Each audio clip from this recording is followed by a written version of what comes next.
Yan. Ay, fantastic morning po. Ayan. Mag-share lang po ako ng kung alam kung ano yung ginawa niya. Diba? Kasi I was, ayan, kasi mami po nag-join 2017 of October. Ano ako nun, 13 years old po siguro ako nun.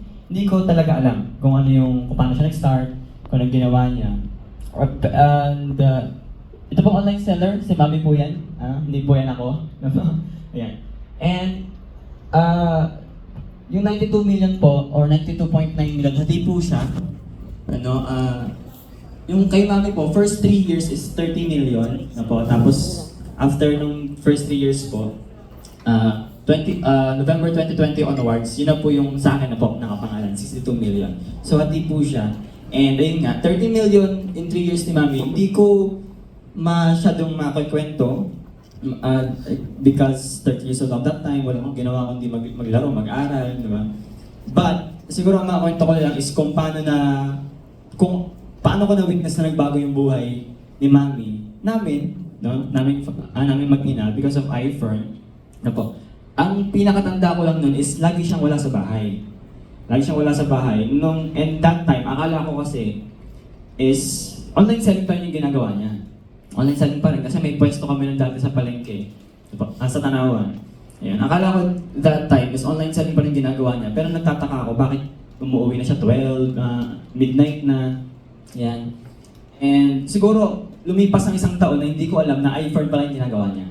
Nagulat na lang ako na umuwi siya, may dalang mga Louis Vuitton, ayan, may dalang mga Lacoste, yung mga luxury items na. Opo. Ang akala ko nung that time, pa rin? Online selling pa rin.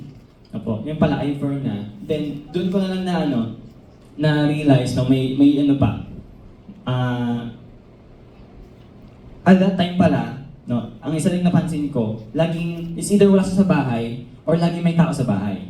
Laging ang ingay nun. Nag-aaral ako, ang dami niya sinasabi. Yan, yung pala nagpe-present na siya. Nagpe-present na siya or nagpa-practice siya, video ng sarili niya. Po.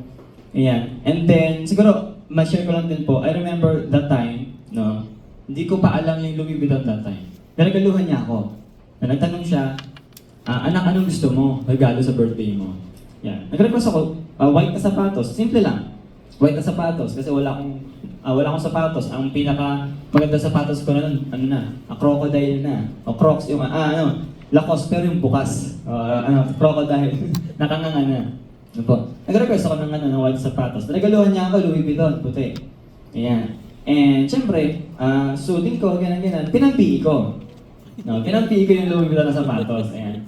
Tapos pag-uwi ko, syempre, PE, basketball, volleyball, sports, takbo-takbo. Pag-uwi ko, putikan.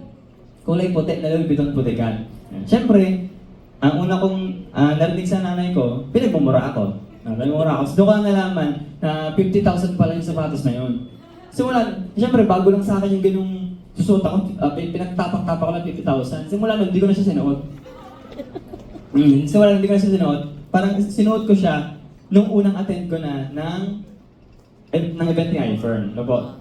Tapos meron pang time na na-witness ko kung paano nagbago na yung lifestyle namin, yung buhay namin, kung paano naging successful si Mami. Is, dati kasi, Jollibee is luxury na para sa amin. Para sa akin, Jollibee, sobrang luxury na yon. To the point na kailangan kong maging number 1 sa klase. Kailangan kong top 1 ako, kailangan perfect lahat ng exam ko, para lang maka-experience ng Jollibee. Diba? Para lang maka-experience ng Jollibee, kailangan top 1, perfect sa exams, 100% yung score, gano'n. So sobrang luxury na talaga. Talagang ini-aim ko siya. Yun yung goal ko, makapag-Jollibee. Ganyan yung level ng buhay namin dati.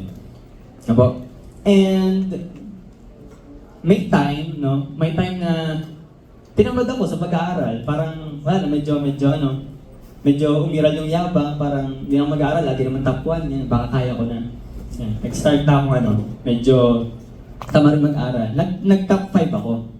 Nag-top 5 ako.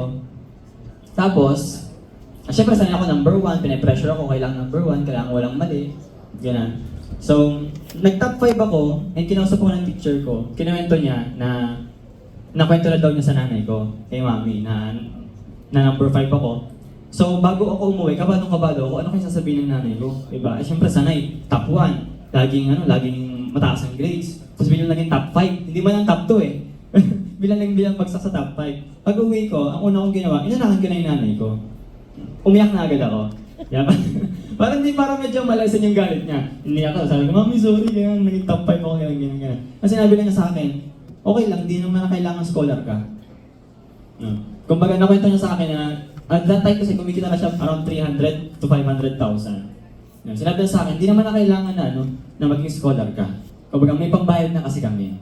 Pero syempre, ang maganda pa rin na top and everything.